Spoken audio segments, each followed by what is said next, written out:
I'd like to welcome you back to our lectionary Bible study here at Salado United Methodist Church.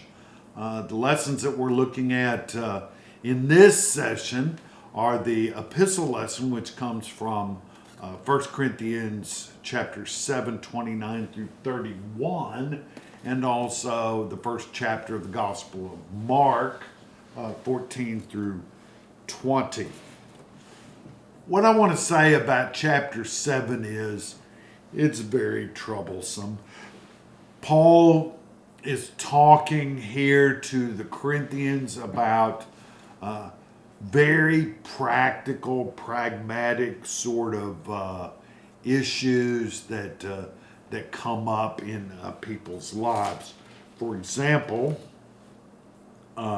in chapter 5 of 1 Corinthians, Paul talks about sexual immorality, which defiles the church. In other words, people in various parts of the church breaking sexual norms or being sexually unethical or immoral.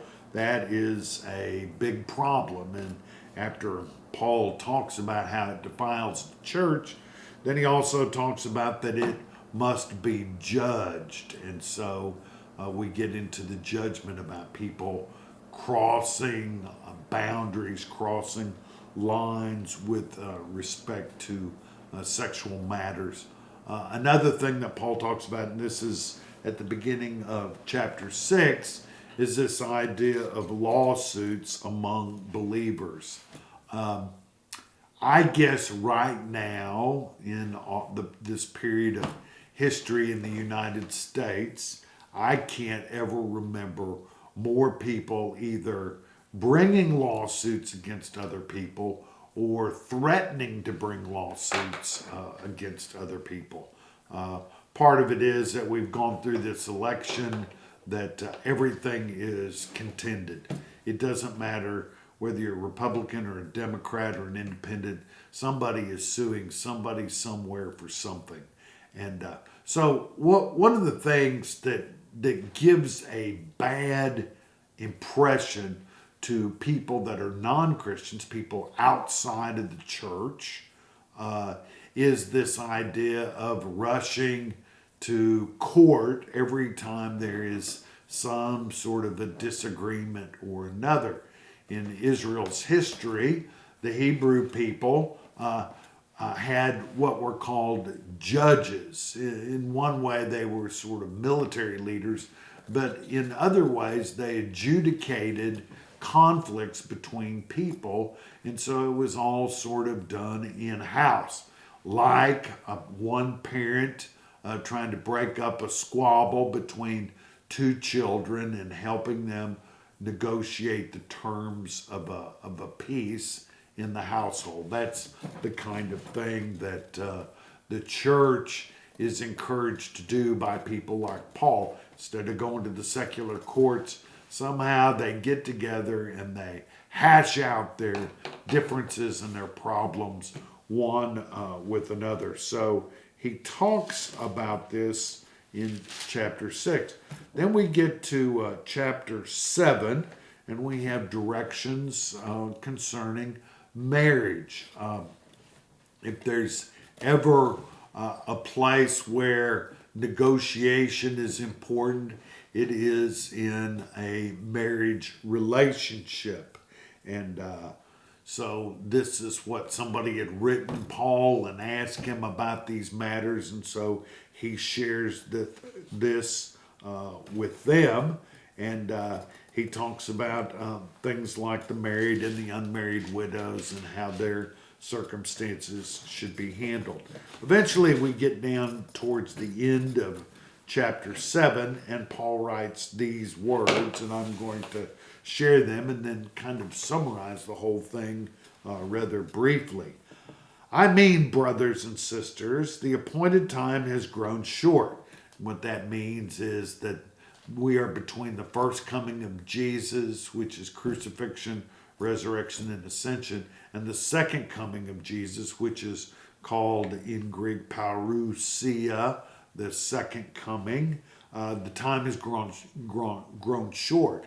And so for Paul, he's trying to focus people on saying, we don't have much time. Let's focus and get down to brass tacks and make these decisions.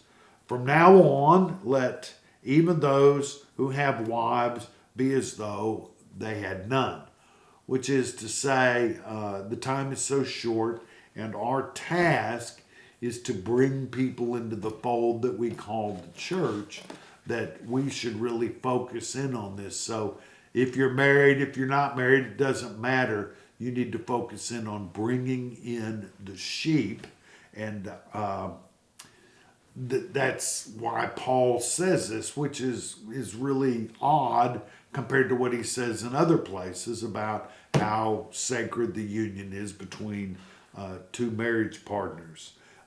And those who mourn as if they were not mourning.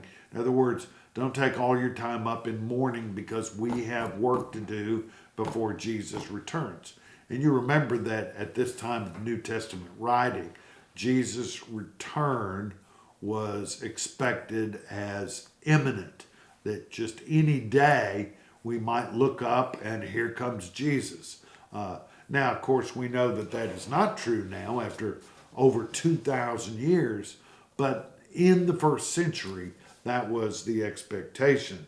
And then he continues, and those who rejoice as though they were not rejoicing. So whether you're mourning or rejoicing, doesn't matter. You have bigger fish to fry, which is to say, you need to take care of the souls and the spirits of all those who have not been enfolded by the care and the fellowship of the church. And those who buy as though they had no possessions, and those who deal with the world as though they had no dealings with it. For the present form of this world is passing away.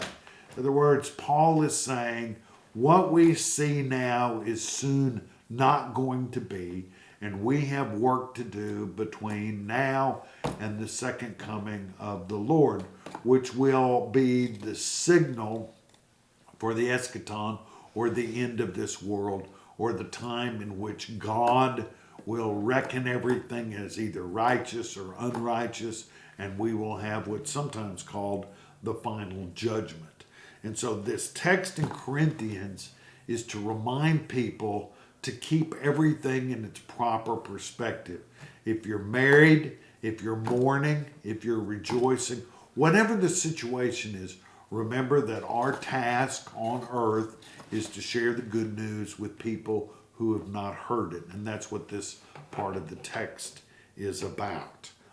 The epiphany comes with us sharing the good news of the gospel of Jesus Christ with others. Whether we're married or not married, whether we rejoice or we're in mourning, whether we have many possessions or no possessions, our task is to share the good news with the world. And that includes Jewish Christians, Gentile Christians, and just plain old Gentiles. Now let's flip back to the beginning of the Gospel of Mark. Mark, of course, is the shortest of our four Gospels. It deals with things in the immediate present. It doesn't tell a whole lot of stories.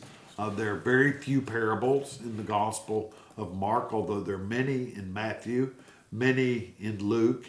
And John has stories, but they're not always in a parabolic form.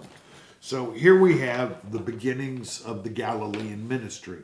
And as you remember, and I've said this several times, Galilee is in the very northern part of Israel and Judah. And the gospel begins up in the north in Galilee. And as we track Jesus and his disciples until they eventually get to Jerusalem, we track them through the nations of Israel and Judah. They come south a little bit at a time. They have various adventures, things that happen in the story that Mark tells. And so here we have the beginning of the Galilean ministry, which is the very beginning of the ministry. We're told, and this sets us in sort of historical context. Now, after John was arrested, okay, John's put in jail, Jesus came to Galilee proclaiming the good news or the gospel of God and saying, the time is fulfilled, the kingdom of God has come near, repent and believe in the good news. Now, what's interesting to me in this is that this idea of time is very important. Like it was in 1 Corinthians, the time is short, the time between Jesus' first coming and second coming. You have a task to do, get busy doing it because you don't have a whole lot of time. Here we have the time is fulfilled, and so we have the ripeness of time. It's God's time that we're dealing with now. It's not calendar time, chronos time. It's not clock time, chronos time. It is God's time, which is kairos time, the time of fulfillment, the time when things happen because the time is ripe for them to happening. As Jesus passed along the Sea of Galilee, and I've been there. It was a lot larger than I thought it was. It's the little town of Capernaum where Jesus preached in their synagogue again and again, is right on the Sea of Galilee. And so as Jesus passes along the Sea of Galilee, he sees Simon and his brother Andrew, and they're casting a net into the sea. And the reason is because they were fishermen. And so we have this setup that Simon and Andrew are fishermen, and they are doing what fisher persons do, and that is they are casting their net into the Sea of Galilee to catch fish, to sell, to make a living for them and their family. And this is what Jesus said to them. Follow me, and I will make you fish for people. And so he uses this metaphor of throwing a net out to catch fish, and he sort of switches it, and he says, I will make you fish for people. In other words, they are to go out and recruit people into this church of Jesus Christ, this ecclesia of God, and by doing so, then they become true followers or true disciples or apostles of Jesus. Apostle means one who is sent. Disciple means one who learns. But whatever they're called, they're people that are recruiting and sharing the good news, the gospel of Jesus Christ with people. And then in verse 18, we see a typical Mark in construction where he says, and immediately they left their nets and followed him. The word immediately occurs over and over and over again in the Gospel of Mark. It's like Mark is just pushing us along this path. Hurry up. We got to get going. Things are happening. Come with me. Do so immediately. And so we have that. And immediately they left their nets. In other words, they left their vocation and they followed Jesus. And so they become followers, those who learn from Jesus' disciples. And eventually they'll become apostles when Jesus sends them out. As he went a little farther down the seashore at the Sea of Galilee, he saw James, the son of Zebedee, and his brother John. James and John, the sons of Zebedee, who were in their boat mending the nets. Nets, have wear and tear on them, and they need to be mended or sewn or repaired. And so this is what James and John were doing. And then in verse 20 of chapter 1, we see the word again, immediately Jesus called them, and they left their father Zebedee in the boat with the hired men and followed him. You can see from this that these people are giving up something. They Peter and Andrew leave their nets, and James and John leave their father and the hired men in the boat, and they follow Jesus. So the image is that they drop everything to become followers of Jesus.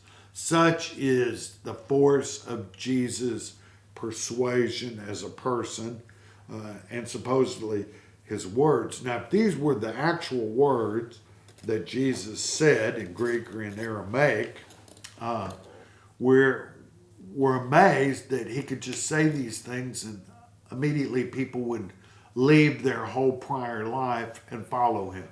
James, John, Andrew, and Peter. Why would they do this? Well, the force of Jesus' personality through his words must have been such that they wanted to follow him. And so this is the call of the first disciples.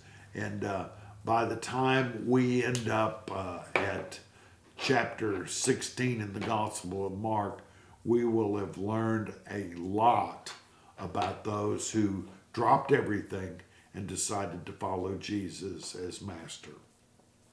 Thank you for being with us today, and I look forward to seeing you next Tuesday, in which we will study our next lesson, and I look forward to seeing you then.